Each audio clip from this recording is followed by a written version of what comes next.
Saudara, Anda berada di segmen Ulas Kompas bersama saya Cindy Permadi. Kita akan melihat informasi apa saja yang dihadirkan di Harian Kompas hari ini, Rabu 4 Oktober 2023. Pertama, saudara, kita akan mengajak Anda untuk melihat angin segar dari Asian Games Hangzhou 2022. Yang Anda lihat ini adalah seorang atlet panjat tebing Desak Maderita Kusuma Dewi yang berhasil meraih emas untuk Indonesia. Kita lihat lebih jauh, saudara. Selain Desak, ada lagi atlet angkat besi yang juga meraih emas. Keduanya tidak hanya menambah koleksi emas untuk Indonesia di Asian Games Hangzhou 2022, tapi juga menorehkan rekor untuk di masing-masing cabur. Misalnya kita akan melihat kalau dari Desak sendiri mencetak waktu 6,364 detik, memecahkan rekor Asia atas nama Deng Lihuan dengan waktu 6,47 detik. Ia atau Desak memecahkan rekor Asia sekaligus Asian Games di nomor speed putri. Nah, sementara ada juga atlet angkat besi Rahmat yang memecahkan rekor dunia untuk angkatan clean and jerk dan rekor Asian Games untuk total angkatan. Nah, kemudian kalau untuk Rahmat, ia juga meraih rekornya dengan mengangkat 359 kg dan memecahkan rekor Asian Games atas namanya sendiri. Juga untuk di Asian Games juga mengangkat 354 kg.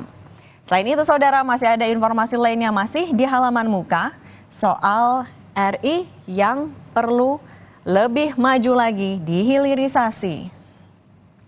Nah, ini adalah soal pertambangan, saudara. Nah, ini RI perlu setahap lebih maju dari hilirisasi. Indonesia perlu lebih maju di hilirisasi mineral tambang dalam negeri, yaitu industrialisasi.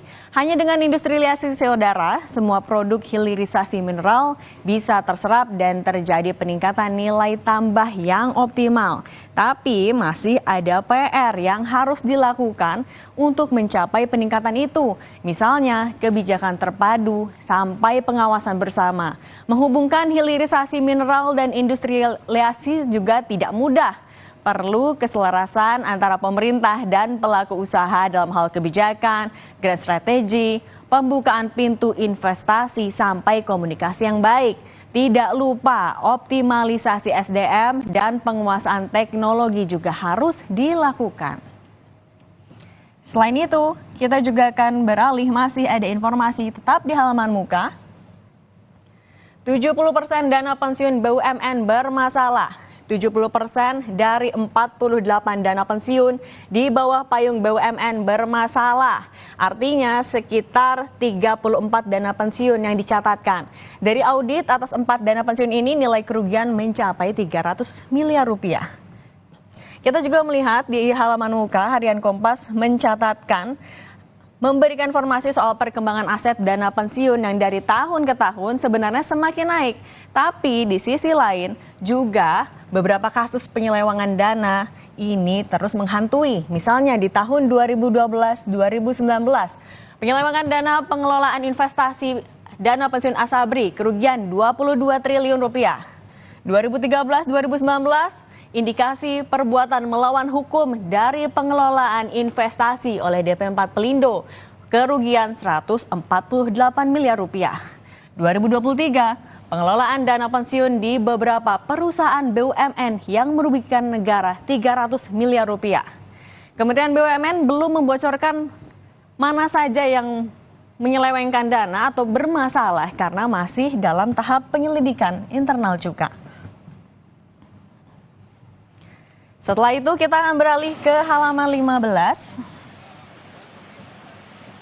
Halaman 15 ini adalah soal kebakaran hutan dan lahan di sejumlah daerah yang masih dalam proses pemadaman.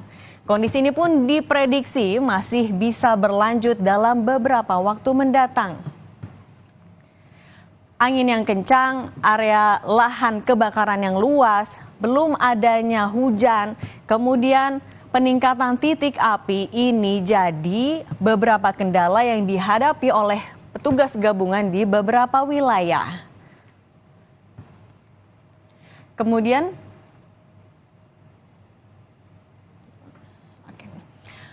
juga Secara nasional, dicatatkan bahwa peningkatan titik api di 5 provinsi juga naik signifikan di bulan September. Provinsi Sumatera Selatan jadi yang paling tinggi dengan kenaikan sampai 10 kali lipat. Informasi lebih lengkapnya saudara bisa Anda akses di harian Kompas yang terbit hari ini atau di aplikasi kompas.id.